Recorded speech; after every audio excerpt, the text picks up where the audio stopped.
नर्मदे हर नर्मदे हर नर्मदे हर। माँ पतित पावनी जगदायनी आनंद कंदिनी वरदायनी वैराग्यदायनी माँ नर्मदा मैया के चरणों में साष्टांग दंडवत। एवं हमारे चैनल पे जो बने महानुभव संत माँ नर्मदा जी की परिक्रमावासी है, कोई माँ नर्मदा जी के भक्त है, उन सभी महानुभव के चरणों में मेरा विनम्र भाव से नर्मदे हर नर्मदे हर नर्मदे हर। आप सभी का हमारे इस प्राचीन तीर्थ और स्थलों के चैनल पे स्वागत है, स्वागत करते हैं हम। आज हम जिस विषय पे बात करने वाले हैं वो है माँ नर्मदा जी एवं कावेरी मैया जी का संगम है। ये संगम हमें लगता है, हम जब मानधाता की परिक्रमा करते हैं, उस मानधाता की परिक्रमा करते समय हमें लगता है ऋण मुक्तेश्वर महादेव, उसी ऋण मुक्तेश्वर महादेव के मंदिर से थोड़े ही आगे आप जाते हो तो आपको माँ नर्मदा जी एवं कावेरी मैया जी का संगम वहाँ पे देखने को मिलता है। उसी संगम का जो इतिहास है वो नर्मदा पुराण में आता है, कावेरी नदी का महात्म्य आता है। जो तीनों लोकों में माँ नर्मदा जी है, उन्हीं के जैसे जो कावेरी मैया है तीनों लोकों में कैसे प्रसिद्ध हो गई और पूजनीय कैसी हो गई, इसका वर्णन नर्मदा पुराण में आया है। तो ये प्रश्न पूछा था युधिष्ठिर राजा ने कि हे भगवान, मार्कंडेय ऋषि जी से पूछा था, भगवान आप मुझे ये बताइए, जो ये कावेरी नदी है त्रिलोकों में ये जग विख्यात कैसी हो गई और ये इतनी पावन पवित्र कैसी हो गई, वो पूजनीय कैसी हो गई। तो इसका इतिहास बताते समय उन्होंने कहा कि जो यक्षों के राजा थे कुबेर भगवान जी, वो कुबेर भगवान इस तीर्थ के महात्म्य से यक्षों के राजा बने हैं। अच्छा, तो वो कैसे राजा बने? तो ये सबसे महत्वपूर्ण बात है कि धर्म सुनने वाला, धर्म सुनाने वाला, दोनों में भी आपका फायदा है। अगर हम इस वीडियो के माध्यम से आपको शास्त्र कहते हैं, जो भी कुछ हम आपसे कहते हैं तो वो भी आप सुनते हो, धर्म को अनुमोदन करते हो, तो ये भी एक आपको पुण्य कमाने का क्या है, एक स्थान है। इसलिए धर्मशास्त्र सुनना चाहिए। धर्म क्या है, गृहस्थ का क्या धर्म है, परिक्रमावासियों का क्या धर्म है, हम किस धर्म का पालन करना चाहिए, ये सब बातें हम आपको आप बताएंगे। जब कुबेर भगवान जी वहाँ पे तपस्या करने के लिए गए, उस तट पे दोनों के संगम पे, माँ नर्मदा जी एवं कावेरी मैया के संगम पे, तब उन्होंने 1 मास तक एक भोजन किया था। एक भुक्तम उसे बोलते हैं कि दिन में सिर्फ एक बार ही भोजन करना। दूसरे माह में पक्ष से लेकर पक्ष में वो भोजन करते थे। हमारे धर्मशास्त्र में 2 पक्ष कहा जाते हैं।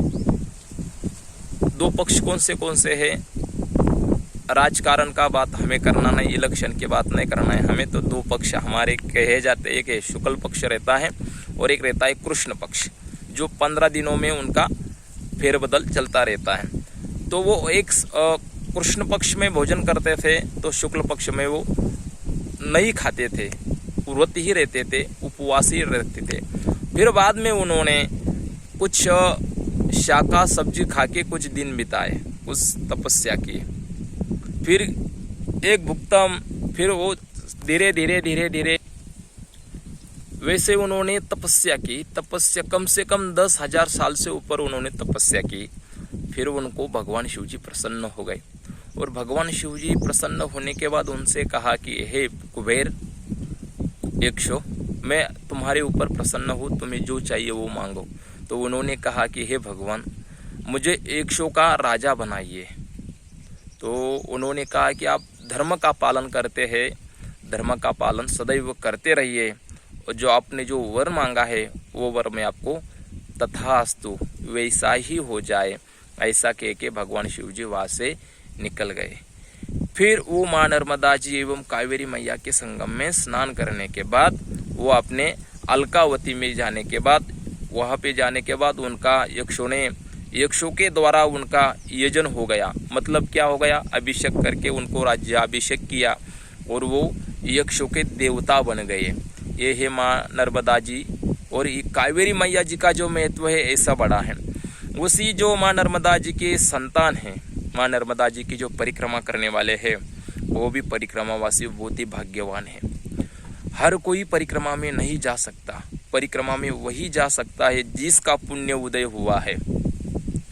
माँ नर्मदा जी का जल पी के उन्होंने कुछ दिन तक तपस्या की है। माँ नर्मदा जी का जल है, जल के स्वरूप में आप देखते हो, लेकिन वो माँ नर्मदा जी का जल साक्षात अमृतमय जल है। ऐसा ये कावेरी नदी का महात्म्य नर्मदा पुराण में आता है।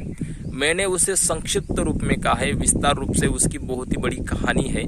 तो मैंने आपके लिए छोटा सा जो आपको जानना जरूरी है, ये कावेरी मैया का संगम कहाँ पे आता है। जब मानधाता की परिक्रमा करते हो, मैं फिर से बता रहा हूँ, मानधाता की परिक्रमा करते समय ऋण मुक्तेश्वर महादेव जी का जो मंदिर लगता है, वो ऋण मुक्तेश्वर महादेव जी को आपको चने की दाल चढ़ानी पड़ती है। परिक्रमा पूरी होने के बाद परिक्रमा में जो हमारे ऊपर ऋण बनता है, उसी ऋण से मुक्ति पाने के लिए, छुटकारा पाने के लिए हमें ऋण मुक्तेश्वर महादेव जी के ऊपर चने की दाल चढ़ानी पड़ती है। लेकिन वो कैसे चढ़ाते हैं, तो वो दाल का जो रहता है, दाल लेने के बाद आपको पीला वस्त्र भी लेना पड़ता है।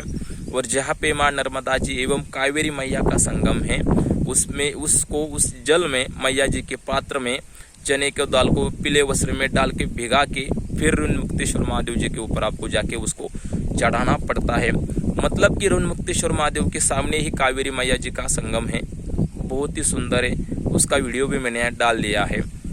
अगर आपको देखना है तो अब देख लीजिए क्या क्या विधि है। हम परिक्रमा में चलते हैं तो परिक्रमा के बारे में पूरी जानकारी लेके आप नए परिक्रमावासी आगे बढ़े।